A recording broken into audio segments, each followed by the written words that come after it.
All right, we are here with Twisted Twins, Hayden and Hunter England. Guys, thanks for joining us today. Yeah, absolutely. It's an absolute pleasure. Yeah, Thanks for it's an having honor. us. Yeah. Yes. How we typically start these is with this question. I don't know, you guys are young.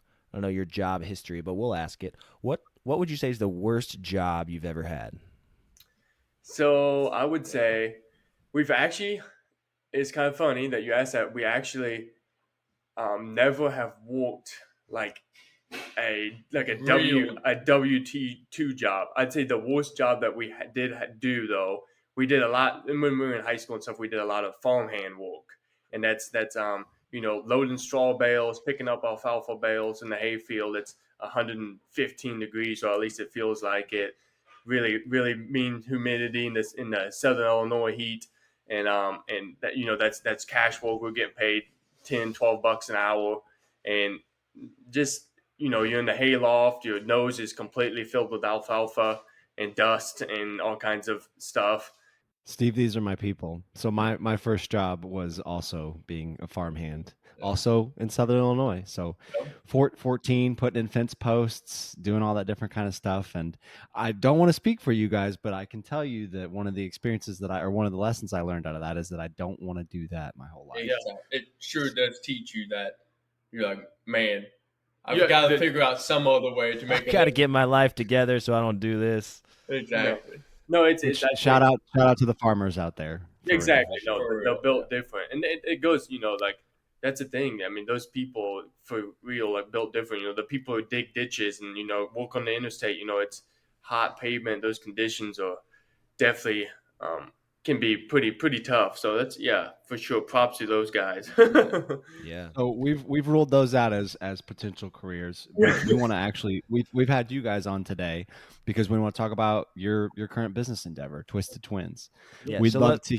well, Yeah, let me kind of set lead the this stage, because Steve. I want to kind of tell a little bit of a story, I guess. I was on Facebook one day. This is I don't know how long you guys have been open now. How Story long have time you with guys Steve. How long have you guys been open now? It's been we opened May 20, 2020, the end of May 2024. May 28th, Okay, yeah.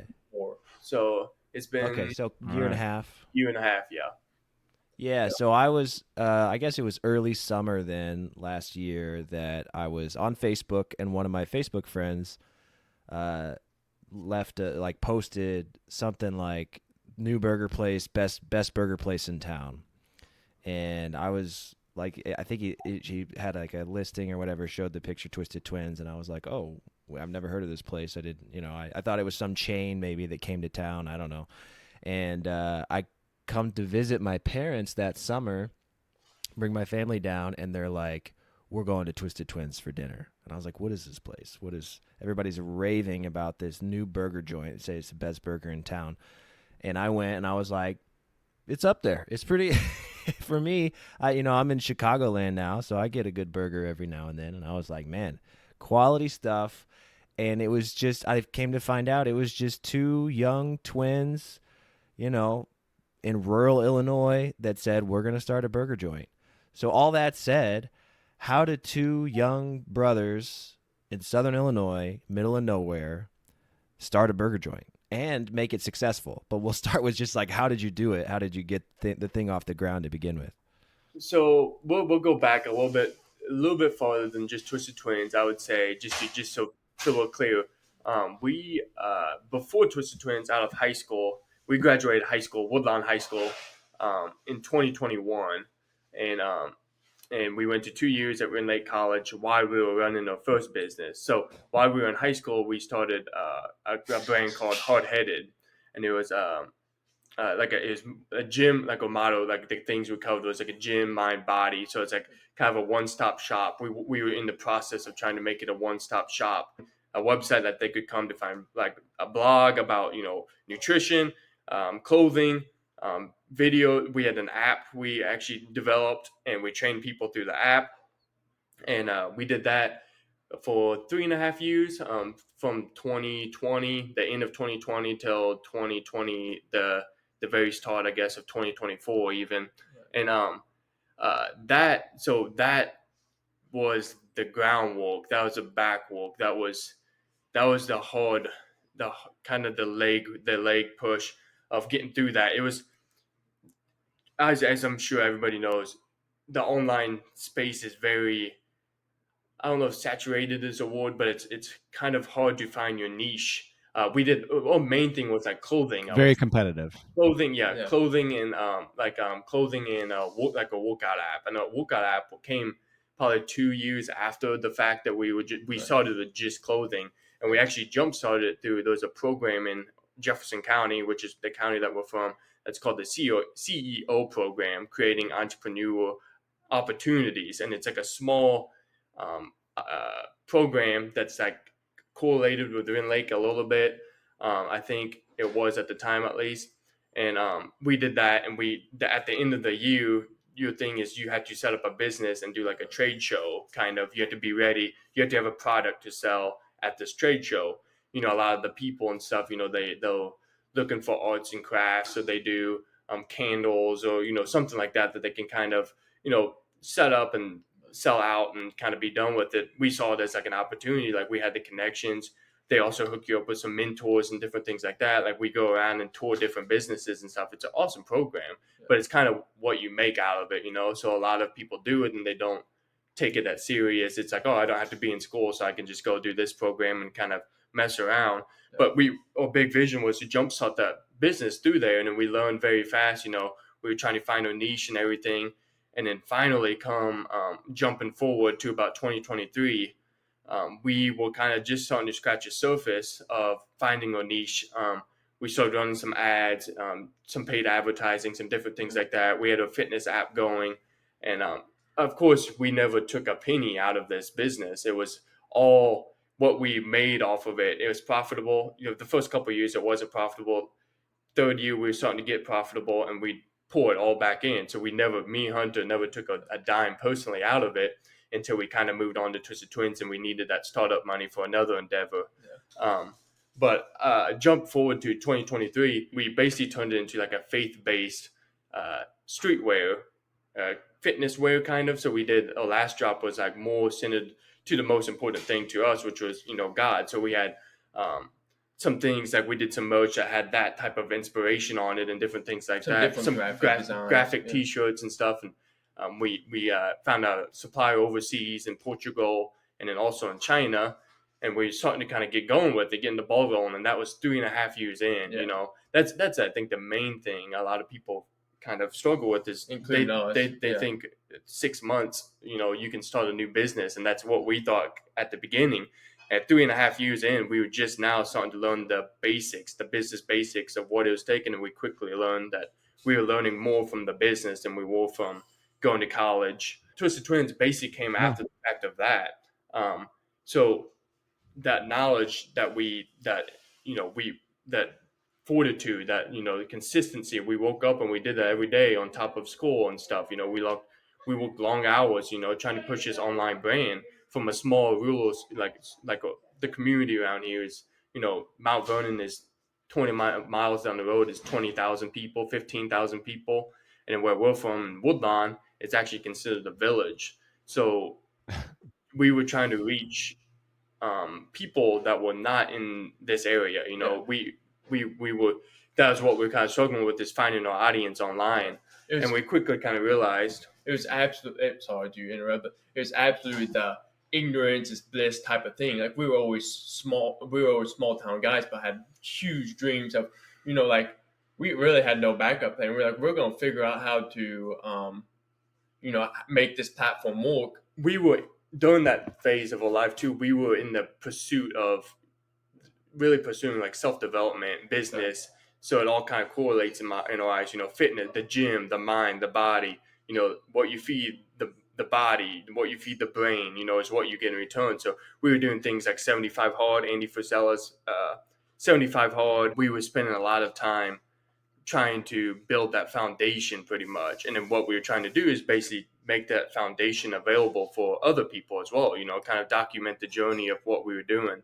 So at the end of 2023, we kind of came up with this concept of, we kind of saw a niche in a market here in Woodlawn. So Woodlawn, it has a gas station, Woodlawn Shell. It has a bar.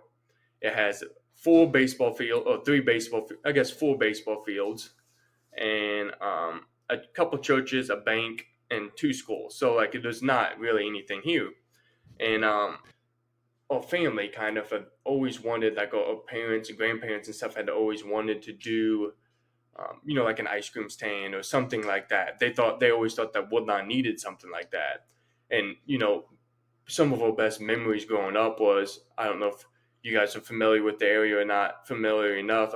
Like Cessa, there's a custard stand. There's like a little The custard stand.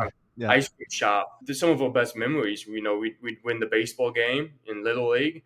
We'd go there with grandma and grandpa. We'd mess with their friends. We'd eat ice cream with the grandparents, and we'd have the time of our life. Like, that's the memories that last the longest. And we were like, honestly, like Woodlawn does need. We kind of saw a hole in the market. Like Woodlawn needs those ball diamonds there and stuff like that. Woodlawn needs something like that. As soon as we got out of college, we were looking for different. We knew after Hard Headed and stuff, and we were still kind of doing Hard Headed stuff, that we wanted to be entrepreneurs. We wanted to have our own business. We finished, and then we were like, okay, let's do this. Like if we don't do it now, we won't ever do it. So we pretty much, like jump started, just dove right into it. Got some private. So what was step one? Is I think that's usually the thing that most people want to know. First step was basically coming up with the concepts of like what we even need. So like blueprints, thinking like blueprints. We actually went to there's a thing. It's kind of wild. Towards St. Louis, there's a place called Wildwood, and actually in that area, Wildwood, Missouri, in that St. Louis area and stuff, it's kind of known as like one of the frozen dessert capitals of the United States. And well, like St. Louis is very, very, I think, if I'm not mistaken, don't quote me on this, but I'm pretty certain that ice cream was actually invented in St. Louis. That's like someone started the whole thing of ice cream. So like at the World's Fair or something way back when St. Louis hosted the World's Fair. We could be wrong on that, but okay. So real quick, I ran a little Google search while we were talking. Yeah. It wasn't invented in St. Louis, but it was popularized by its presence at the 1904 World's Fair. Okay. So. Yep, that would make sense because obviously ice cream, gelato and stuff, I'm sure Europe and all that stuff, it's been around for a really long time. But anyways, we went to this scoop school, and it's like kind of underrated. It's like not a lot of people know about it. It's like this kind of prestigious, under the radar school, and we went there for one day, and it's like these chefs, like from all over the world. Like there was a guy that sat by us that was from Brazil. There was guys from California. There was people that were all pretty much doing what we were wanting to do, something similar. Like obviously there's 15 different kinds of ice cream: American, hand scooped, American premium, soft serve, Dole Whip, yogurt. So we went there, and we kind of just learned the basics of like, it was a 1 or 2 day course. We kind of met some, actually the guy that sat next to us, the guy from Brazil, he was a pastry chef, one of the top pastry chefs for Brazilian steakhouse. It's like Fugo de Queijo or something, and it's like a chain now. It's huge. It's in like Fogo de Chao. Yes, that one. He did a lot of work. He did a lot of work with them and stuff. So we like, and he'd been on Food Network and things like that too. It's kind of just interesting, kind of like an eye opener experience. So that's the first thing we did, was just basically take our inspiration and put it into a channel, and like, okay, how do we, because we have zero food experience, zero ice cream experience, zero, I mean, we have some business experience, but that's about it, I don't know if it's the right business experience, so we needed to get familiar kind of with what we were trying to do, at least just learn the basics, and then kind of study different business models in that field as well. So we were reading, like a lot of biographies and different things like that, autobiographies and memoirs on like, Ben and Jerry and Chick-fil-A and In-N-Out and all these bigger companies. Yeah, so that was another thing. So initially, and even the guy at this, it was called Scoop School, was what this was called in St. Louis. And this guy basically, he was actually Australian.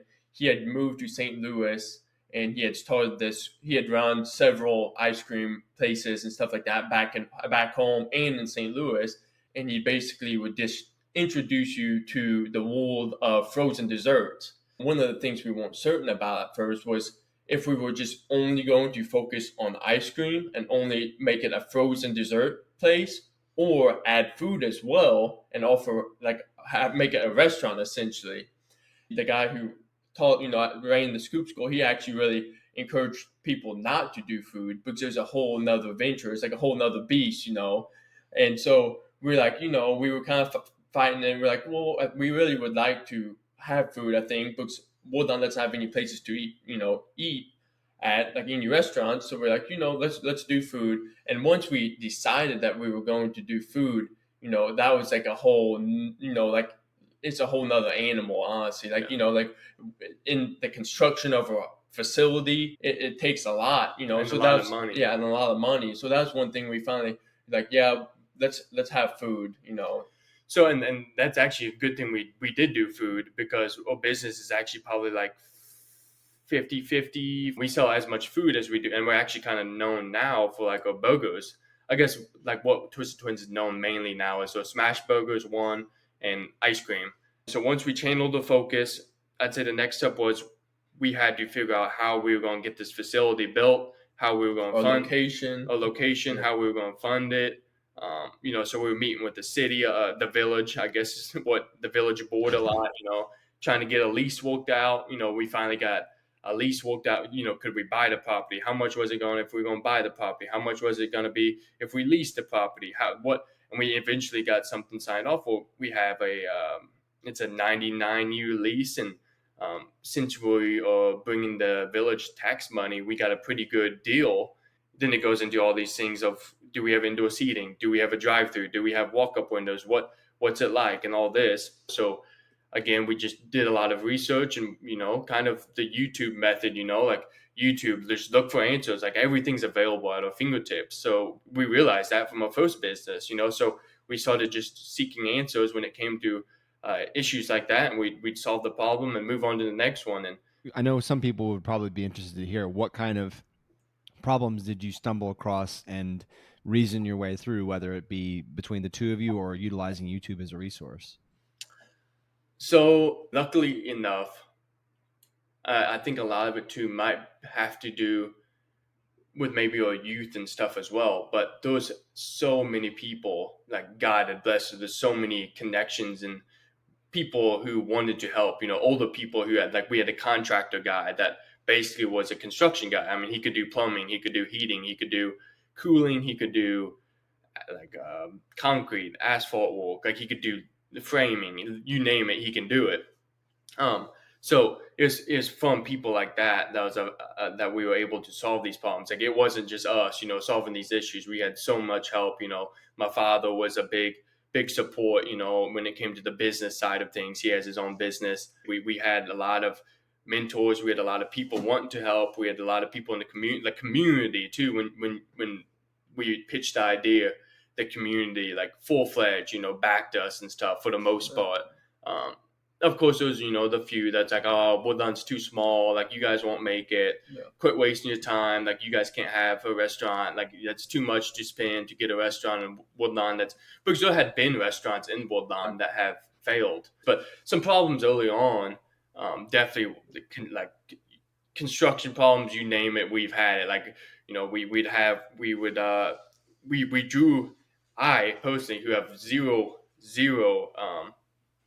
like experience in architecture or anything like that, blueprints or anything.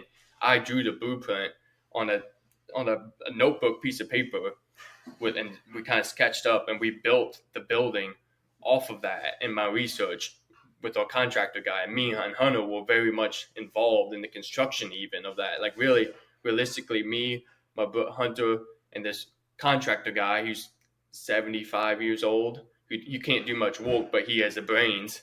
So me and Hunter were the ones that were doing a lot of the labor, and that's framing it. We're putting the bricks on, we're putting the siding on, we're doing, we're digging trenches legit, digging the piping in by hand and things like that, trying to save labor, trying to save money on the startup cost, and while also trying to come up with the early concepts of what we wanted this thing to be, so we'd be construction workers by day and quite literally business owners by night, restaurant owners or early restaurant owners by night. We're trying to get the concepts going. But like construction issues, like just it's simply like the erosion of how the water rolls off a parking lot. We had to have a ton of dirt brought in and raised a lot so the building would sit on there and not get flooded.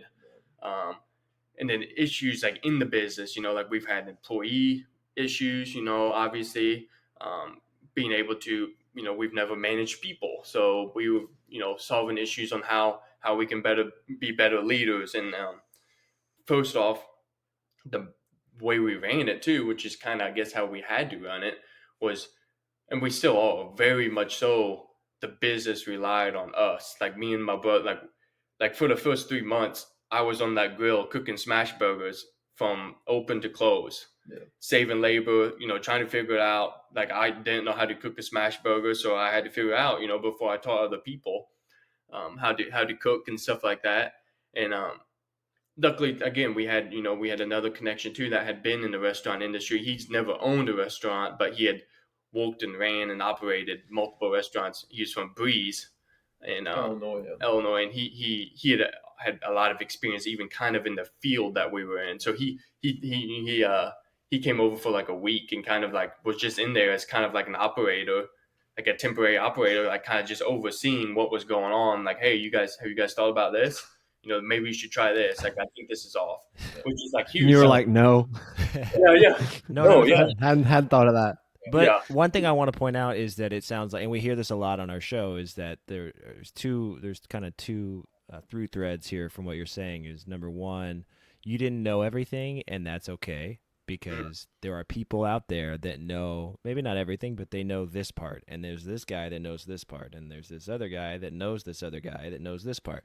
So you didn't have it all figured out, and that was probably for the best, because like you said, ignorance is bliss, and if you know what you're truly getting yourself into, like maybe you would have never gotten into it. But because now, okay, we just took step one, and now we have some money in this, and like, oh crap, this thing just came up. Now we got to figure this problem out. No crap, this next. You just figure out. That's the other thing is like when problems come up, you don't like look 8 steps ahead and be like, well, what if this other problem comes up? You just solve like what's in front of you now, and then when another problem comes up, you just take the next step and the next step and the next step. And so when people, that like this whole show was kind of set on the premise of don't look 10 steps down the road and get paralyzed and not do anything. Just what's step one? What can get you off the couch today, and then figure out tomorrow's problems tomorrow. And what I also love is that, one of the questions I had written down to ask you guys was like, how did you go about raising capital to fund it? And I feel like you guys just kind of looked at your hands and you're like, I got these hands. I can use these hands and undercut the cost of labor and all this stuff. Yeah. Ultimately, of course, we had to seek, to fund a project like that. We took, the money that we had, every dime that we had to our name, and put it into the business, and that wasn't, and obviously not even close to enough. Luckily though, we also never had really had consistent income from a job or, anything like that. So for us to go get a loan from a bank wasn't really an option. But that's another thing is there's always a way. If you have something in your mind, you can like find a way, you find a way. So we had to seek, private funding. And then, like you said, use our hands, try and save labor. We installed the vent hood. We didn't know what we were doing. We installed the vent hood with the contractor guy, we were paying one guy pretty much with the brain, and we were his construction crew. Like me and my brother we did the framing. Obviously we had some help, along the way, and we had some, we had to outsource, like plumbing, to make sure we were up to par with, the county and everything, like me and Hunter weren't the ones who put the toilet in, but, we at least we were the ones digging the pipe in and helping the plumber do that type of stuff, so definitely, that's how it all came about. I wanted to ask, because I think a lot of times people look at maybe somebody who's on paper more successful than them and get a negative comment or whatever, and it's paralyzing. Like when somebody shoots down your idea, you're like, is this a good idea? Maybe this idea does kind of suck. Did you guys have any of that? I'm curious if you have like a memory, a specific comment that somebody said and you're like, are we gonna actually do this, or are we gonna actually So do one this? one of the main things, and like it's one of those things like I'm actually very grateful for it because well, we're the type of people too that we put in mental Rolodex, and we definitely like it sticks with us. Like we don't Yeah, forget those a lot. use that as like revenge So, energy, yeah, sort of. use that negative It energy as really is fuel. real. Yeah, it's a But real thing one for sure. one of the things I'd say mainly was a lot of people when we opened, like a lot of even like some of the kids that we went to high school, some of like our buddies, that we went to high school with, and different things like that. They were saying, oh, the England twins are putting up a popsicle stand. Oh, it's a popsicle stand. That's all it ever be. How's you let? And then we get it still even to this Small day town talk. how this even today, even honestly, a little bit. It's like, well, how's that lemonade stand doing? How's that popsicle stand doing? Like, just like how's that little Andy Frisella? He obviously he talked a lot about that too, and using that stuff as energy in his podcast and stuff. And he always said, when he was talking, he had very similar stuff, and like just having that perception, I guess, really helped us, turn that into fuel. He was saying a lot of times, like, how's that little vitamin shop doing? In First Form, I don't know if you guys are familiar with that, but it's Oh like yeah. the size of Nike. I mean, it's huge, but Yeah. definitely, we had quite a bit of that, and there was a lot of, and like I said, we had for the most part, we had the community on the side when we opened, and we didn't know what we were doing. We had the grace of the majority of people. They wanted to see us succeed. They were patient. They waited 30 minutes for the smash burger that should have took 10 minutes, 5 minutes, and they would give us the benefit of the doubt usually, and they'd understand, and they'd understand like, okay, these guys are still figuring it out. But there's also a lot of negative, like oh, like you guys won't make it in Woodbound. Like, come on, be realistic. Like small town talk, kind of like you And said. it can honestly, absolutely can get to you. You have to really be stern and set on what you're doing and your mission and your plan and why you do it. Like one of the things I remember like just the most about like the whole process was like we literally worked so hard to literally get the building up. Do all the construction, all this, and then when we opened, heck, the work had only just started. Like it only just began. Like we weren't even sure if we were gonna have any customers. Like and that's a scary feeling, of course. But you just gotta jump in it, roll with the punches. And Andrew he always says something like, just wake up every day and just get your nuts kicked in every single day, and you just keep on coming back and coming back and coming back and learning from the mistakes. Like you just do not never repeat the same mistakes over and over, the same mistake over and over again. So That's the Yeah, other thing we hear a lot on this show is just don't quit. Like pick a direction and just run in that direction. Now, maybe pivot along the way if if you find you're headed for, open Ruin. water and there's Disaster. ruin. Yeah, like there's just nothing, then pivot, make small tweaks along the way. But like just don't give up, and eventually like all of the naysayers kind of just like oh Become they, your customers. yeah, maybe. one of the most difficult things was like for me and Hayden both were like was like knowing when to like give up on like or like not give up but like let off the gas on like a hard-headed venture. Like we were throwing everything in it. Like we had the right connections. Honestly, we had the right people. We had one connection that was like he till to this day owns one of the most successful clothing brands out there. Like we had the right connections.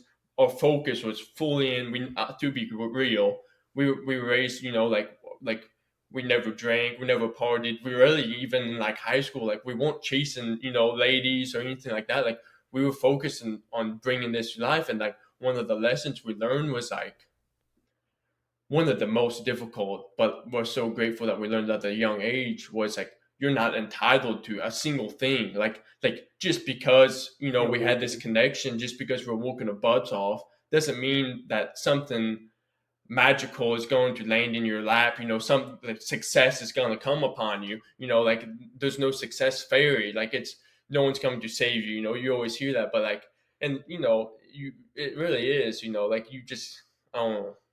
It's No, I would say yeah. for sure, like when it comes to that type of stuff too, like it can feel, especially in a small town, pretty like kind of lonely. Like not lonely. Luckily, the good thing was, and the blessing from God, we've always had each other, and we've always been very similar minded.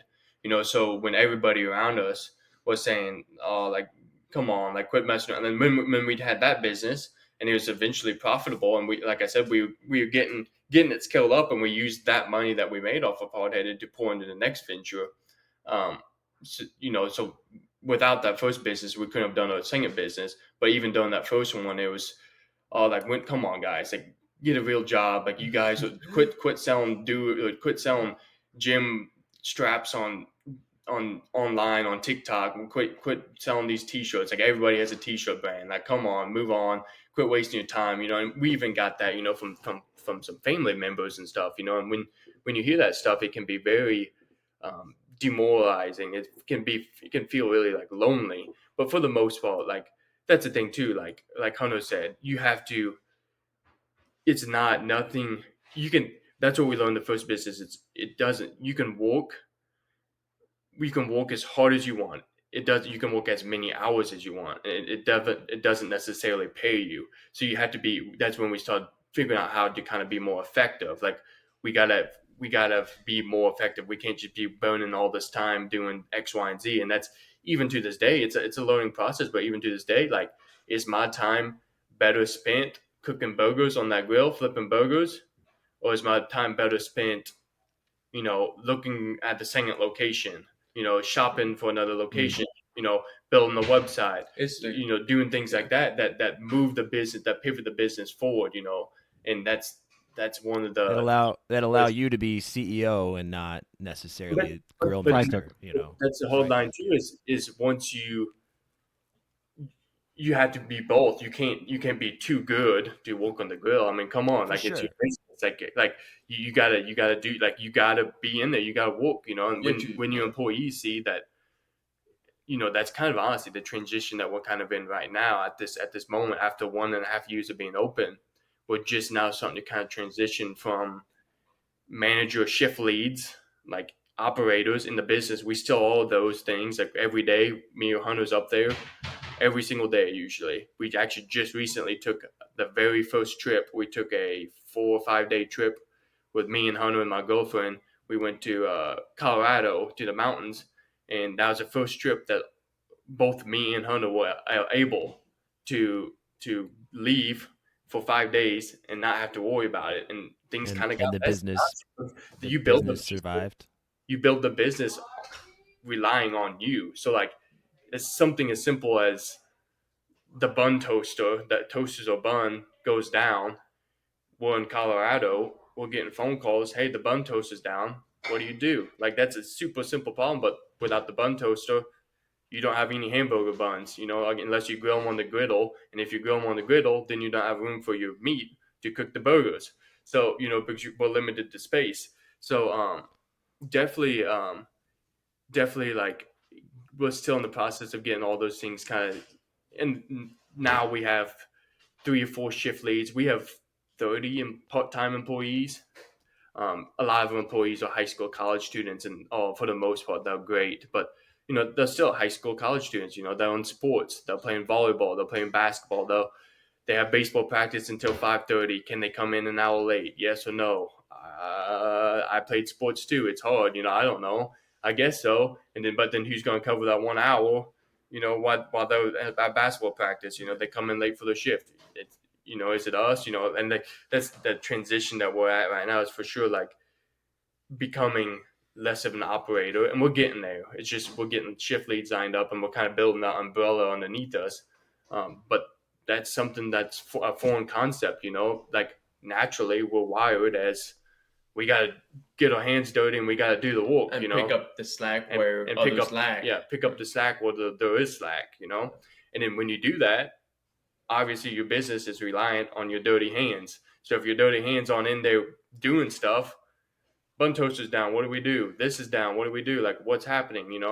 And we were working definitely on systemizing, getting it more self-running. So when we do a single location, which hopefully is coming soon, um, we aren't so tied down to one location. Because when you do that, it's impossible. You can't be a griddle cook in Woodlawn and in another location that's 30 or 45 miles away. So yeah.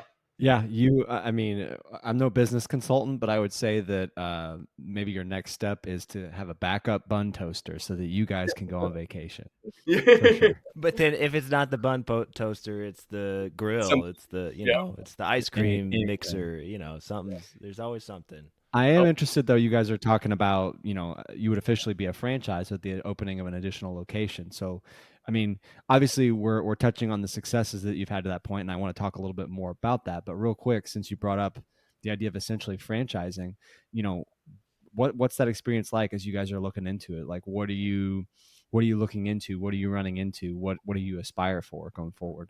so okay. So I would say, so we've been on the market, we've been looking around, and like I said, we're still kind of, we actually just brought on a coffee line of product at our Woodlawn location. Again, we were a very hard decision to make, but it's something that we felt like we had to do to kind of milk the rest that we could out of the Woodlawn location. Like obviously in Woodlawn, you kind of eventually you hit a cap. I feel like like even if you're drawn from other areas and stuff, and we do. That's like why we've been able to do what we do, and hit the numbers that we do. Those baseball fields, like there's a lot of people that are coming from Mount Vernon, Breeze, Clinton County, Nashville, like all these, even St. Louis, Belleville area, like that are coming over, for their kids' game or whatever, and then they have a good experience, and then they come back the next weekend just because they had a good experience. But we're still trying to get this one location into a basically a copy and pasteable model.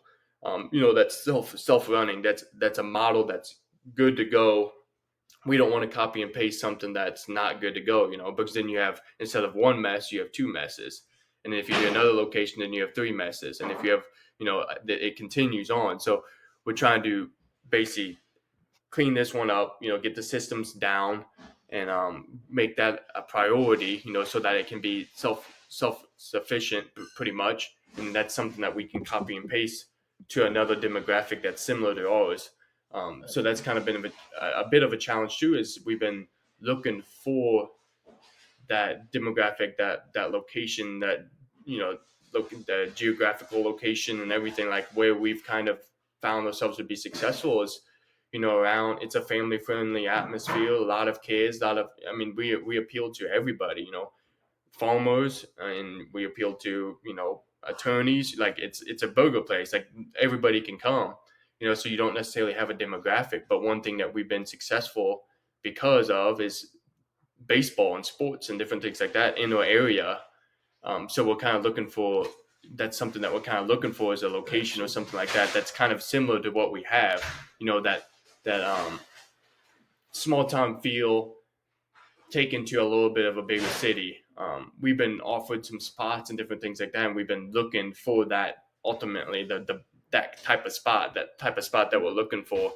And obviously you're going to pick a good spot because it's not cheap, and this one we'll definitely have to take money out probably from a bank.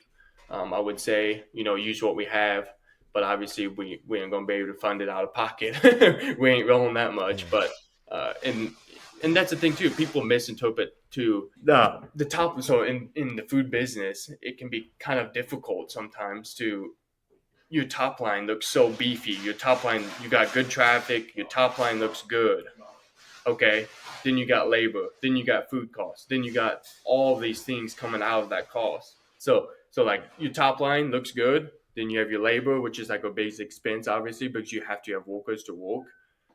Then you got your food costs, which is another, usually what they say in the food business is, if a business can be, they want 30% profit. So you have a 30% profit margin, you have 30% labor, and you have 30% food costs, and then you have 10% variable costs, kind of cushion a little bit, where you could make a little bit more, a little bit less, that would make up 90%. So 30% labor, you got to keep your labor below 30%, and then you got to keep your food costs below 30%.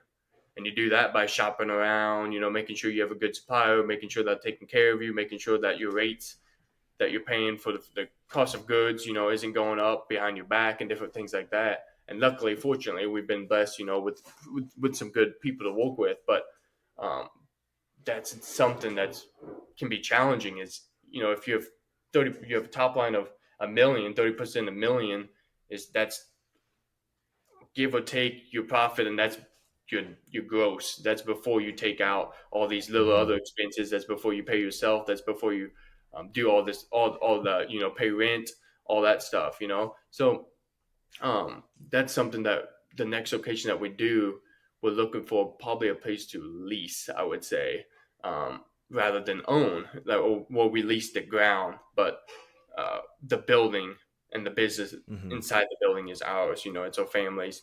And when we go into the next location, we'll probably lease from at least the spots up to this point that we've been offered, or like in some like strip malls or different things like that, where it's like we would rent this space out basically, and then invest in equipment and everything like that, and have a little bit of a lower startup cost, but still have money to make up on the deal pretty much. But Sure.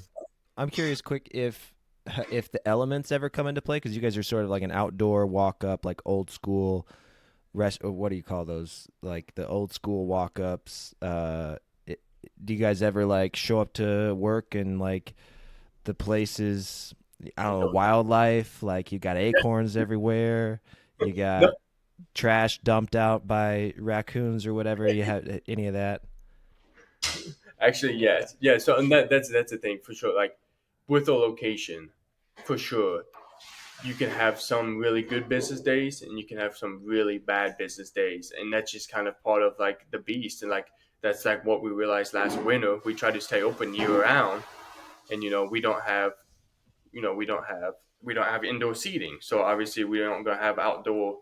Um, Mm-hmm. we don't have the capabilities to have indoor seating right now, really. So we try to come up with different things, like kind of quick fixes. We got these huge oversized curtains that we put up last year, like basically like an oversized shower curtain that enclosed Yeah. the place. We spent a lot of money, like thousands on those, and then we spent thousands of more. That's what that profit that we're talking about. That's where that stuff goes. Is Just back eating towards into that it. Yep. really. And Just eating so into that profit. Oh, then you get a huge heating unit involved, and you ran vents out to the tables, and you enclose with these shower curtains, and you're like, oh, hopefully this works. You just spent so much money on it, and if it's above 32 degrees, it can keep the building, it can keep the indoor seating at, I don't know, 55, 60, like not super hot, but not indoor. And then it gets below 32, and the wind starts ripping under these curtains, and the wind chill is -10, and it's a harsh winter. Last year we get snow and ice, and basically took our concept and our investment of that and pretty much ate it up for dinner. Like it didn't really matter. That we tried that. It's worth trying. So that's something that we're trying to figure out this year. And that's one reason why we brought on coffee. We have a drive-through coffee now, so we have a drive-through. So, and that's another thing that's been good for us, is even in the winter, you don't have to walk up. You can do a drive-through. It's ultimately like McDonald's or something like that. You come through, you order, you sit in your car, you order. We bring your food out. You can take it home, or you can eat it in your car. But that's something that's been huge for us. That's kind of helped us get through, some of the harsher conditions or weather conditions and stuff. But for sure, and that's one thing we underestimate in this business for sure, is how much even just, I feel like just in the ice cream business, ice cream is, and we learned a little bit of this at Scoop School, but ice cream is an emotional purchase. It's not like, something that you have to have. It's, I guess, kind of similar to like clothing, but not really. But even more so, it's emotional. Like if it's sunny and it's nice outside, everybody's after school, they're like, oh, let's go get ice cream, let's go, like it'd be fun, like let's go to get ice cream with the baseball team, blah blah blah, whatever it is. And then you have these rainy days, and it's like, but I just want to go home, I just want to, sit in my jammies and watch Netflix. That's what people want. They aren't going to come get ice cream. So that's definitely one of the things that we had to face. One of the harder things is the weather, and it has a lot. Your business is, honestly, can be about as predictable as the weather. And then to go a layer deeper, okay, how do you schedule for that? one rainy day, you have 10 people on the clock, bam, there goes your profit. Like you gotta, you gotta. It, one rainy day can kind of be hard for the business. So like it's very important that we keep a labor down and we do the best that we can to try and plan ahead. But it ultimately is about as predictable as the weather. We're kind of sometimes, obviously, or months to be open where we make a lot of our money is the summer months. We got May, June, July, August, even like some of March, April, and it's a good deal. But then when it comes to January and it's 15 degrees outside, it's pretty hard you can't sell ice to Eskimos. You can't sell ice cream to people who are literally And sitting that's in the another cold. thing. Luckily, we have food. Like we're so grateful that we did food. Looking back on that, because I mean, really, I'd say our business would not be too existent with only ice cream. Of course, people still, it's a seasonal thing, but also people get ice cream. And when we sell ice cream, still, it's just not as much. Obviously, as in the summertime. So food, we're very fortunate that we decided to go all in with the food. And that's also, well, I'll just touch on this topic, but that's also a really important thing is your smash burgers. Like that was something that we wanted to make like signature to us. Like in this area, even like Mount Vernon and stuff, there really isn't like a good smash burger place, like family owned especially. Like there's Freddy's and there's the Culver's and stuff, but we don't really see those guys as competition because what we're doing is quite a bit different than what they're doing. And we make a signature sauce that's a homemade sauce. That's like it's a burger sauce, and like that's super popular. Like people dip their fries in it, they dip their onion rings in it, and that's when we're coming up with a menu. We wanted to have that one product that kept people coming back. That was a talk around town, and kind of like what you're saying when we got on here is like that one product. So we put so much effort into finding the right beef, finding the right consistency of 80/20, blah blah blah. What is it? What's the consistency? What seasonings do we use? What cheese do we use? What cheese melts the best? What Buns. what buns do we use? Do we use potato roll buns? Do we use these buns? And getting into that stuff, getting into the restaurant business, you would never thought about that. And to find answers to those problems, we looked, at they got inspiration from people like like In and Out and different things, people who are successful in the industry. Like how can we take this similar concept and put a spin on it and make it special to us?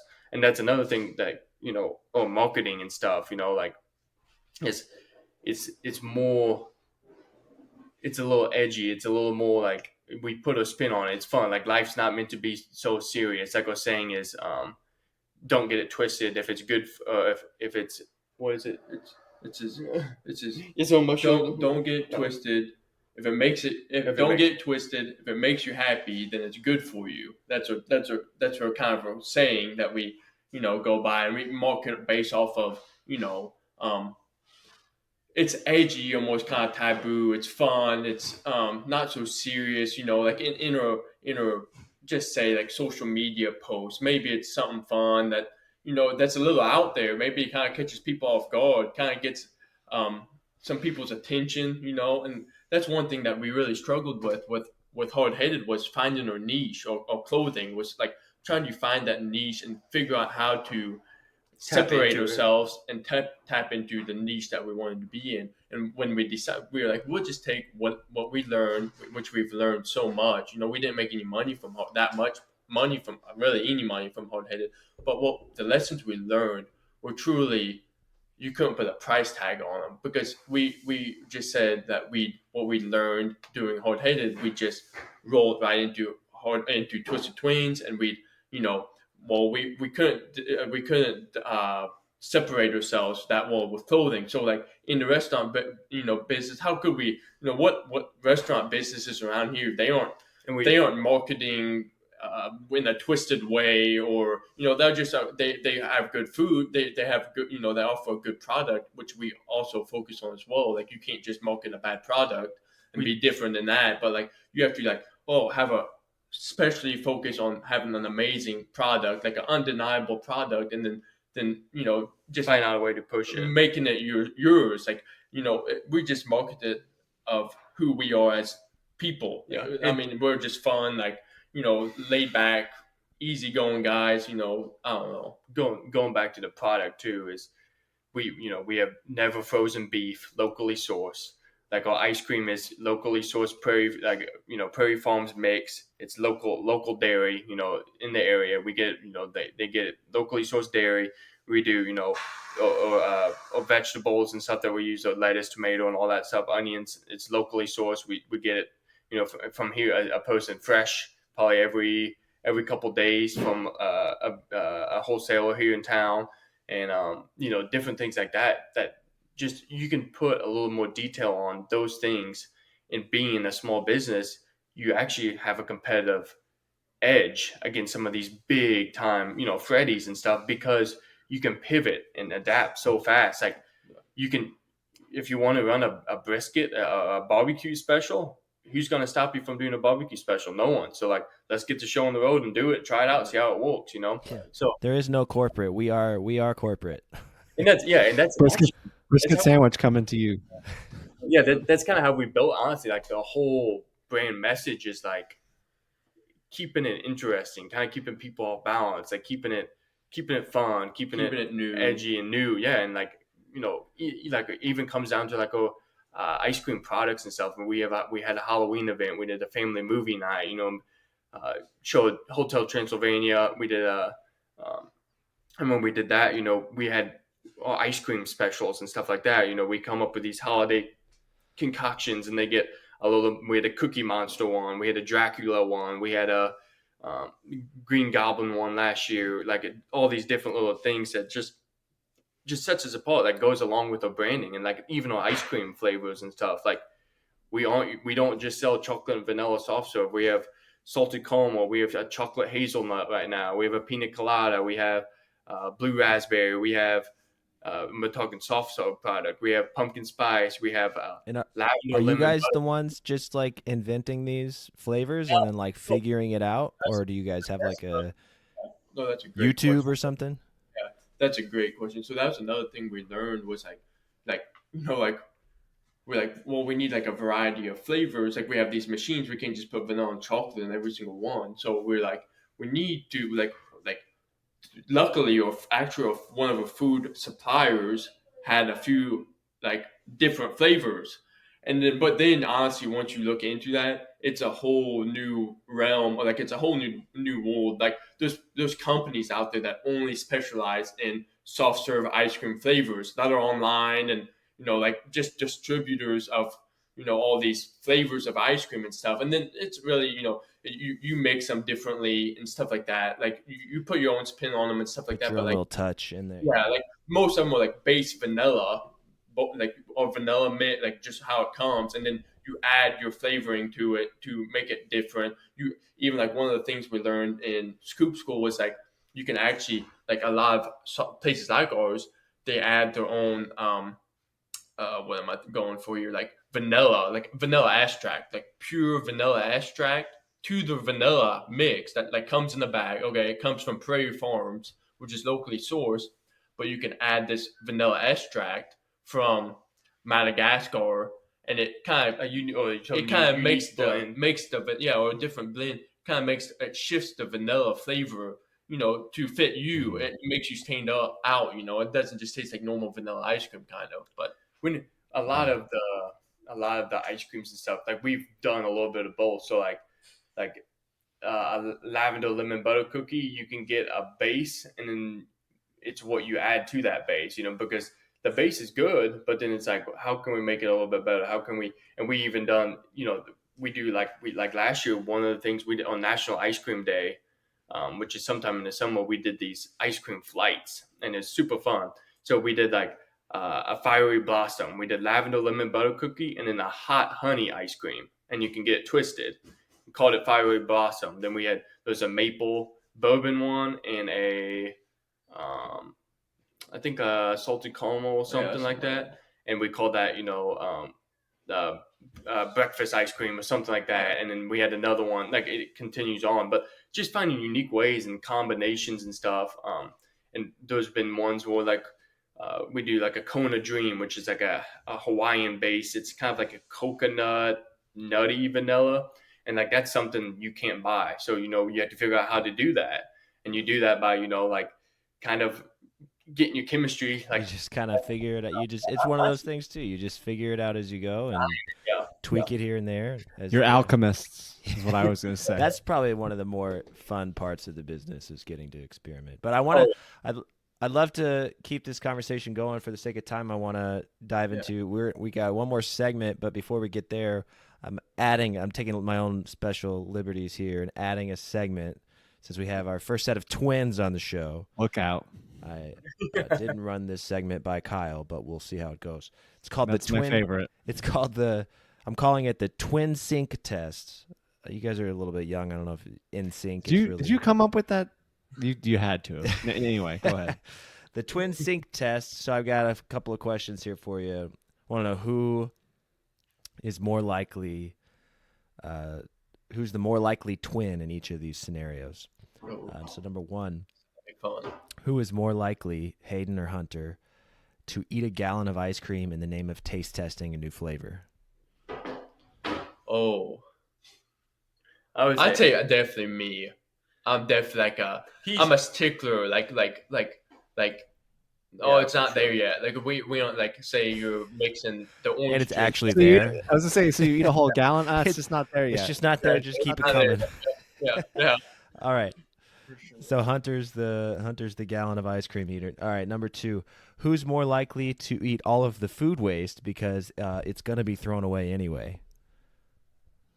That's definitely Hayden. Probably me because I got to fuel these biceps somehow. I mean, he doesn't have any fuel, so they got to be fueled somehow.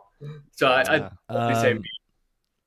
We did that. Kyle and I got our start at McDonald's, and I remember I had never tried a fish fillet, and there was one in the waste bucket, and we were like, needed to stay there, really. But we were also like, well, we've never had a fish fillet. Let's try it. Pulled it out. Everybody took a bite. Regret. Not great. Yeah. Full disclosure.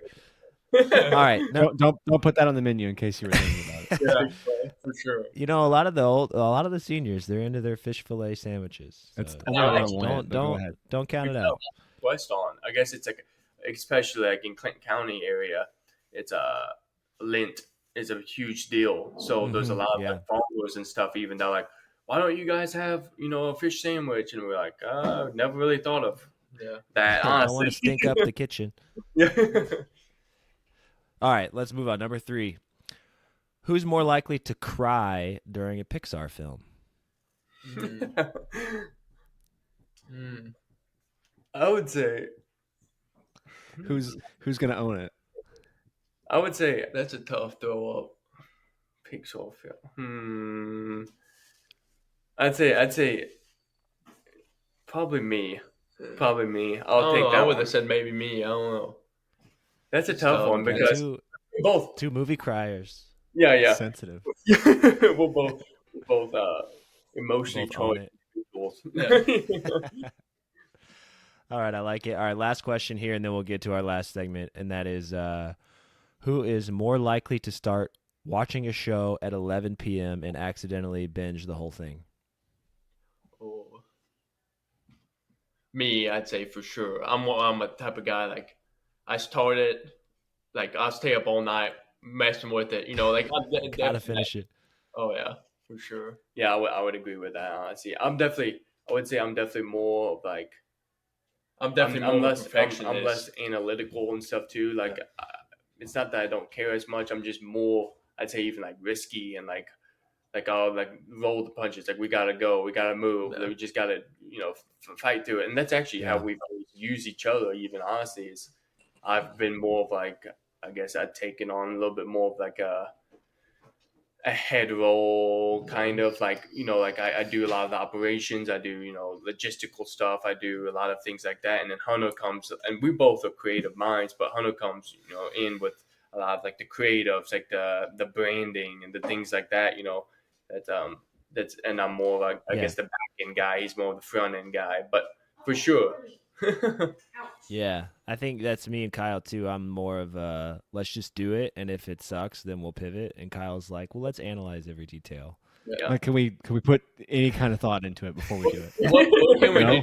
better. Yeah. Like, for Maybe. example, full disclosure, we were testing a new segment today. Not a segment, but a game, if you will. And Kyle's like, we need more time to think this through. And I'm like, no, let's just try it. So my question earlier about the elements was we were trying to get you to, we each have a word that we try to get you to say.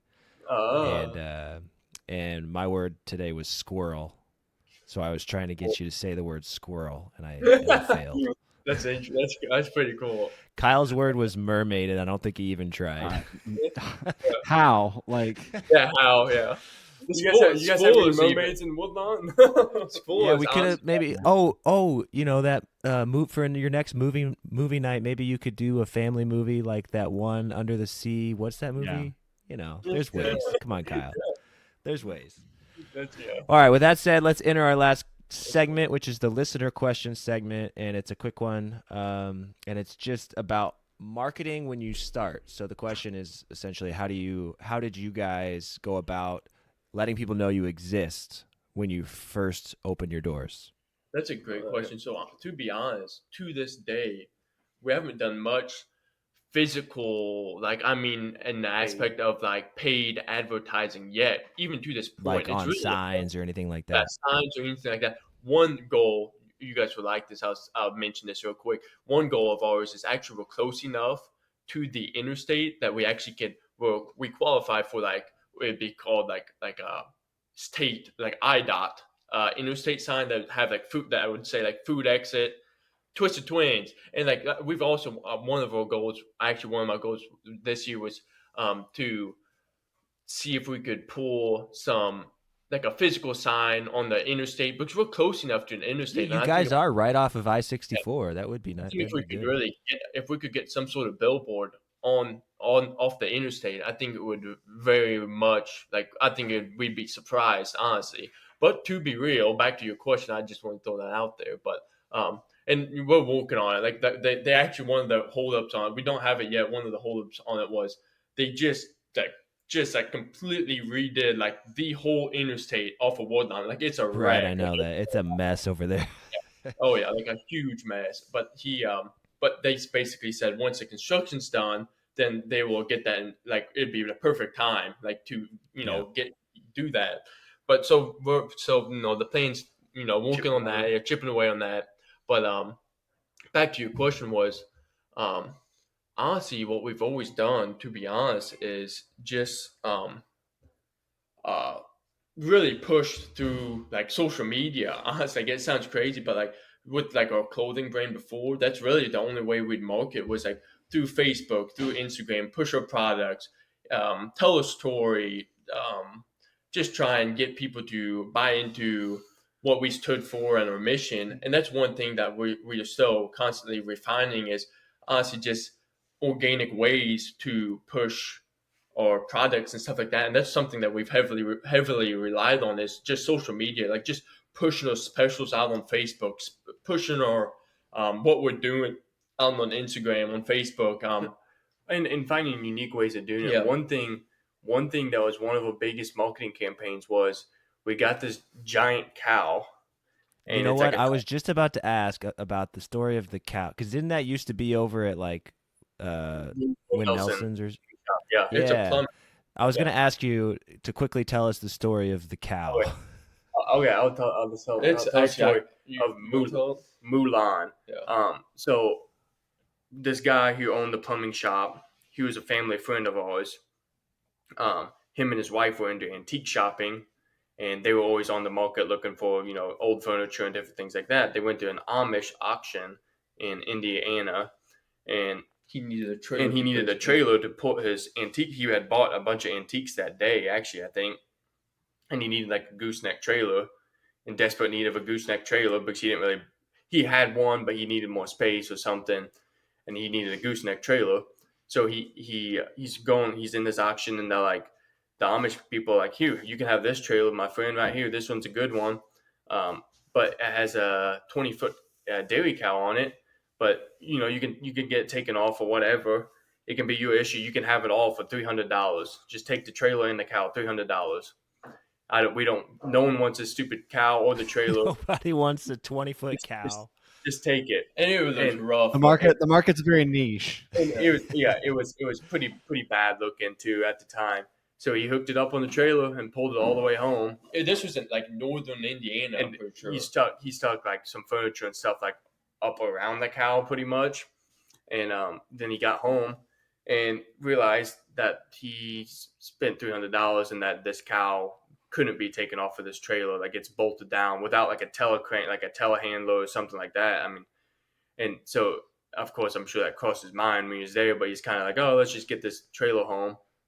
And then he didn't know what to do with the cow, so he's like, oh, I'll just take it up to my plumbing shop. And he put it in front of the plumbing shop and painted its hooves blue, which was the color, and it said that served as a mascot kind of, but said the prices were utterly low.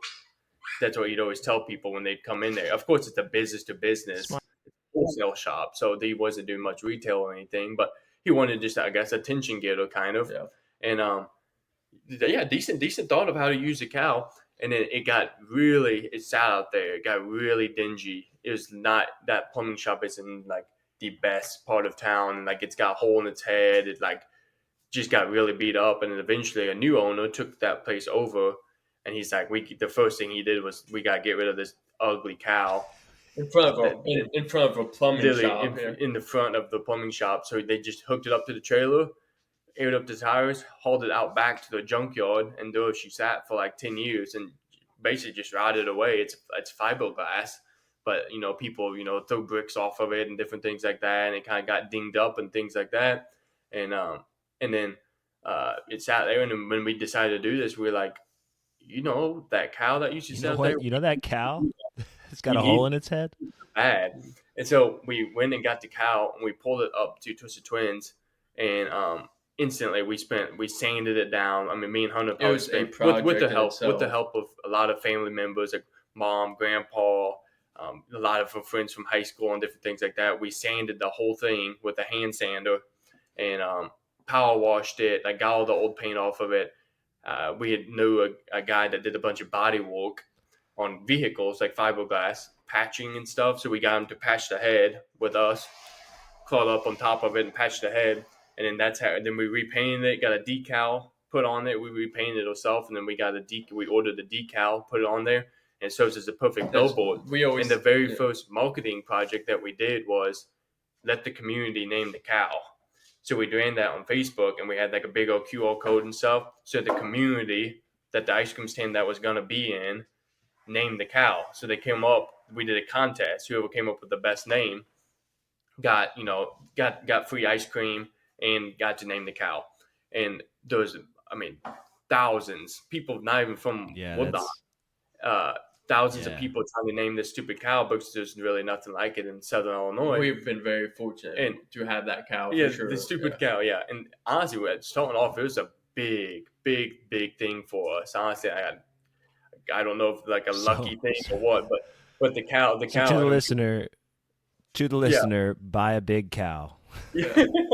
The first thing I think I posted. The first thing I posted on my personal page was me on top of the cow, I think flexing, and I said some invest in Bitcoin, some invest in stocks, others invest in giant cows, and then that was kind of investment paid off. I mean, that's a big social media hook for you guys too. Like post a picture of you next to the cow. Oh yeah, for sure. That's how we wanted to use it for too. It's just like who doesn't like a big cow, and they name it, we decorate it we gave it a costume for Halloween. We keep it fun and twisted, honestly, even with like our like future billboard like on the interstate, honestly, like we haven't decided yet, but we could easily like throw something up on there, like go for a great smash burger, but also go and see the largest Holstein cow in literally in Southern Illinois. Like people, that's going to get people to stop. If we had a picture of it or whatever. One thing that definitely kind of was kind of an inspiration. I think honestly, I was reading the book at the time. That's how I came up with the idea of the cow to have at a shop. Was I was reading Seth Godin, The Purple Cow, the book. It's about how you can set yourself apart, like in a crowded market, pretty much. And that's kind of after Hard Headed, when we were kind of struggling a little bit to find that type. We're going into this next one, we got to figure out some fun ways to set ourselves apart. And that was literally the Purple Cow. We literally got a cow. That's what we did. So it's kind of just funny how that happened. So final question then, and then unless Kyle has any other burning questions, we can wrap up. How much did you pay for the cow? We actually Question of the day. This is actually insane. Be honest. Yeah. we actually paid $0 for the cow. Yeah. $0. And, Yeah. and, So the guy. So the guy, Yeah. he was a family friend, and he's like, of course, when we asked him, he didn't even know what the cow was by the time we asked him. He's like, oh yeah, we could probably get it to you guys for like 10 grand, and we were like, 10 grand. We knew you had 300 bucks in He's that told thing. us before. Yeah, that he had 300 bucks in that, or he told my dad that he And had it's sitting in a junkyard. when you bought the cow, and then he's like, oh well. He's like, maybe we could work something out where you guys can have the cow if we get a little bit of free ice cream for my family.